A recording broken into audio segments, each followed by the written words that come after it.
Emin Ağalarov var ha, oğraş. Mənim ondan zəhləm gedir, açıq. Bax, açıq sizə deyirəm. Amma İlhamdan ondan 100 qat artıq zəhləm gedir. Niyə? Çünki o Emin Ağalarov bunun qızını aldı boşadı.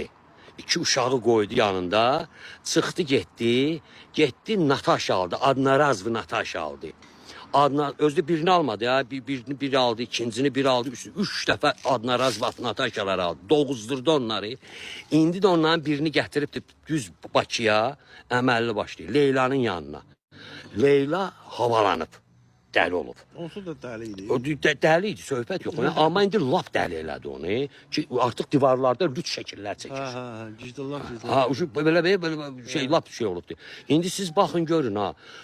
Bu Leyla ilə necə deyirlər, bunun uşaqları bu Azərbaycan xalqının mentalitetinə uyğundur. Azərbaycan xalqının qızıdır. Bu Azərbaycan xalqını oğraş kimi göstərir ki, yəni mən oğraşam, xalq da oğraş olmalı.